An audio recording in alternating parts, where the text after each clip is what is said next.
అందరికీ నమస్కారం. ఎస్పీ గారికి ఒక నమస్కారం, చంద్రబాబు నాయుడు గారికి నమస్కారం. నాకు టీటీడీ కాంప్లెక్స్లో నాయన ఇచ్చిన షాప్ ఉంది. ఆ షాపు నేను రన్నింగ్ చేసాక 5 లక్షలు అప్పు చేసినాను. ఆయన పేరుతో ఉంది. ఇప్పుడు వచ్చి నేను 3 లక్షలు కట్టినాను. షాపు రన్నింగ్లో ఉన్నప్పుడు 3 లక్షలు కట్టినాను, రోజుకి 2000. ఇప్పుడు వచ్చి దాన్ని క్లోజ్ చేశాను. ఇప్పుడు వచ్చి టకామని నాకు 13.5 లక్షలు అడుగుతా ఉన్నాడు. సత్రాలు కొట్టేశారు మిమ్మల్ని. ఆ డబ్బులు ఎక్కువ కట్టమనేసి ఎవరు ప్రెజర్ చేస్తున్నారు? అశోక్ అనేవాడు ప్రెజర్ చేస్తున్నాడు. వెంకటేష్, అశోక్ ఇద్దరు. మీరు అప్పు ఎవరి దగ్గర చేశారు? నేను అశోక్ వాళ్ళ ఆయన దగ్గర చేసినాను. అశోక్ వాళ్ళ ఆయన దగ్గర అప్పు చేశారు. ఇప్పటికి ఇంతకుముందు ఎప్పుడైనా మీ ఇళ్ళ కాడికి వచ్చి గొడవలు కానీ ఏమన్నా చేశారా? రచ్చలేసినారు, షాపు పెరుకోవాలని చూసినారు, నేను ఇవ్వలేదు. ఇప్పుడు షాప్ పెరుకోవాలని చూసినారు, అప్పుడు మీరు అడ్డుపడ్డారా? అడ్డుపడ్డాను.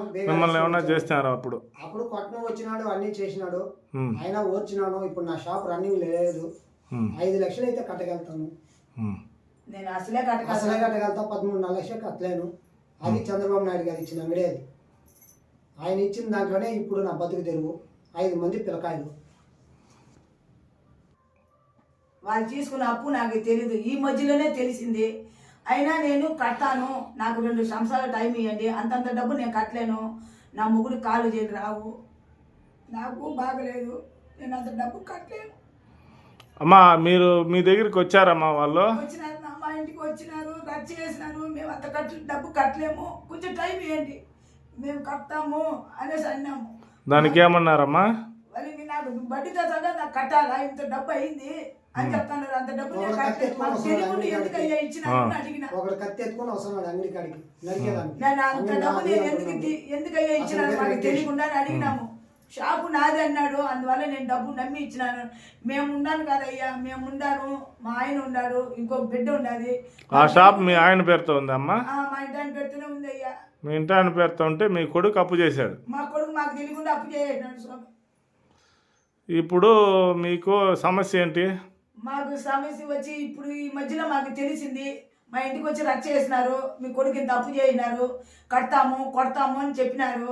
నేను కొట్టద్దయ్యా, మీకు ఏమి అనొద్దండి, వాళ్ళు 4 బిడ్డలు, నాకు 4 ఆడబిడ్డలు, వాడికి ఒక మగబిడ్డ. ఆ పిల్లగాడు 9 ఏళ్ళు, ఆ పిల్లాడికి వయసు. మీతో అన్ని చిన్న బిడ్డ, 1.5 సంవత్సరం బిడ్డ కూడా ఉన్నది. అట్లా బిడ్డలు పెట్టుకొని మేము కూలి పని కూడా మేము చేయలేకపోతాము. మా ఇంటి లేదు, ఒక న్యాయం చేయండి. నాకు ఆ షాపు తప్పితే వేరే బతుకు తెలియదు. ఇంకా ఆ షాప్ వాడు పేరుకుంటే నేను ఆడే కట్టగట్టుకొని చచ్చిపోవాలి అంతే.